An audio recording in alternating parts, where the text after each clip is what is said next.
I don't normally dress like this in this room, but we are recreating some of our graduation ceremony conditions, including the fancy dress, for a very special occasion today to award an honorary degree to somebody that many of you know very well, one of the University of Edinburgh's long-standing supporters, who's made such a contribution to scholarship in Scottish Catholic theology of the 20th century. And I'll call upon Professor David Ferguson, Professor of Divinity, to present the candidate for an honorary degree.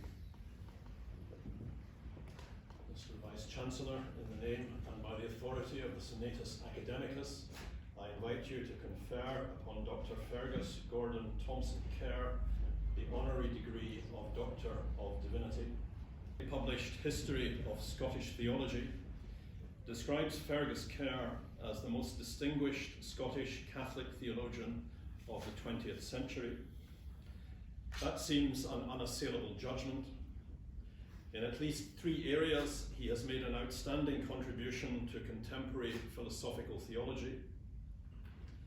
His appropriation of the work of Wittgenstein has enabled us to understand the extent to which the human person is not an angel, but an animal.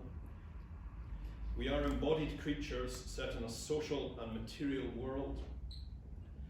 As he shows, theologians have too often failed to recognize these features of the human condition, yet they're vital for understanding the significance of ritual, liturgy, and meaning.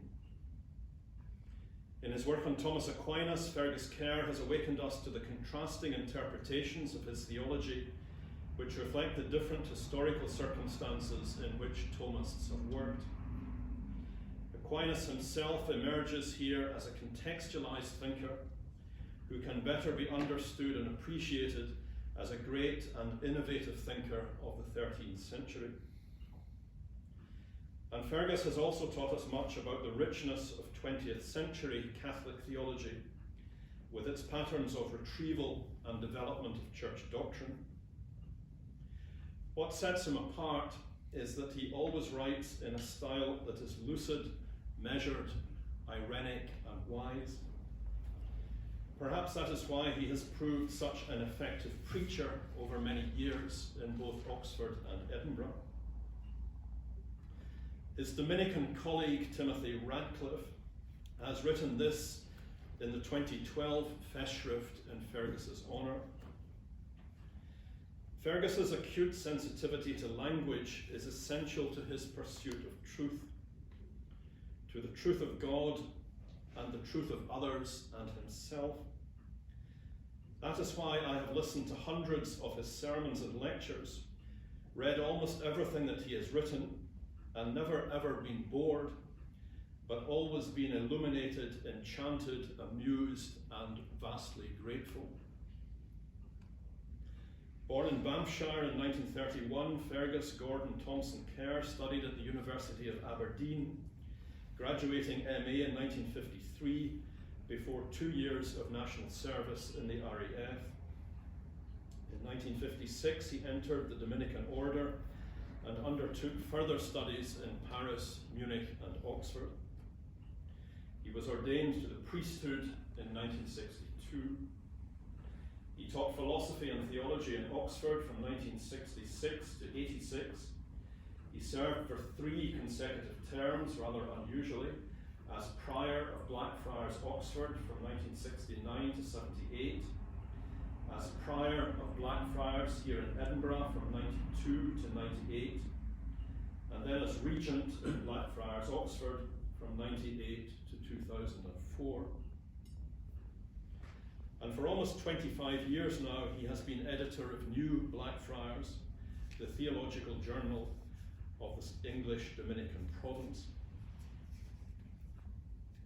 Since retiring from Oxford some 15 years ago, Fergus has resided in Edinburgh, playing an important role in the work of the Catholic chaplaincy team at George Square, while also contributing to postgraduate supervision as an honorary fellow in the School of Divinity. In 2005, he was also appointed to the post of honorary professor in the University of St Andrews. I have known many doctoral students who claim it a privilege to have met and conversed with Fergus. His comments on their written work are unfailingly charitable and encouraging. Thomas Aquinas often used the term fitting. It is indeed fitting that Fergus should be recognised in Edinburgh today. He's been closely associated with our university through the work of the Dominican House.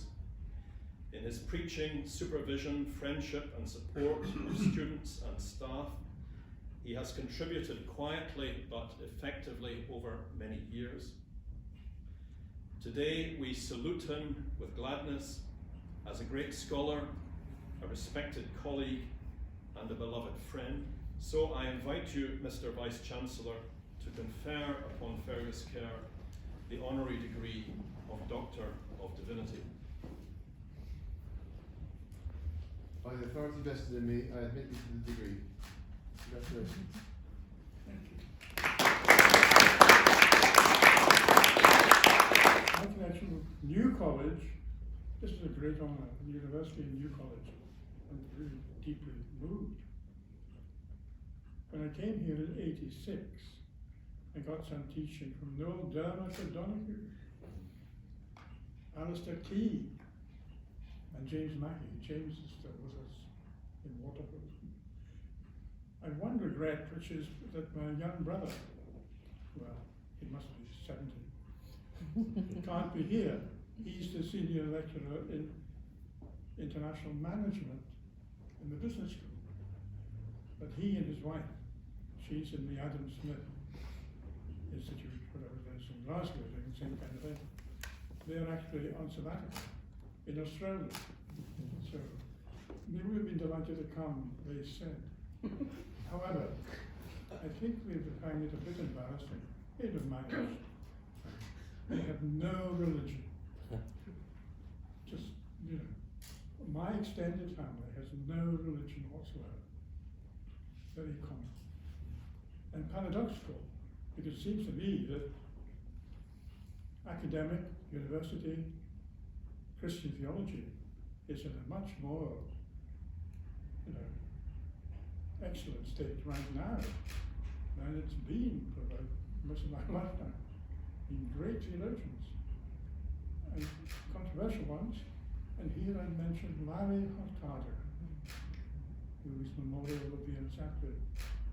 Controversial figure, involved in much debate about the origins of Christianity, and frankly, I'm in James Dunn's side rather than Larry's. There you are. So, a family, extended family, with no religion, acquainted with, you know, wonderful academic theology at the present time, including here. And thirdly, look around the world.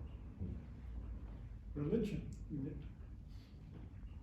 Bosnia, Serbia, Middle East, India, Pakistan, here. A family with no interest in religion. Come on, do they ever even look at the television? There's, if anything, too much religion, seems to me, in the world today. And there too, this university has contributed a great deal. I remember going to lunch with William Montgomery Watt, a great man, priest of the Episcopal Church, Islam's, spent 3 years during the war in Jerusalem and came back. He really created Islamic studies, not just in Edinburgh, but everywhere. So it's a privilege to belong to that tradition, so many people. And I just want to thank you for admitting me still alive. Give that comfort.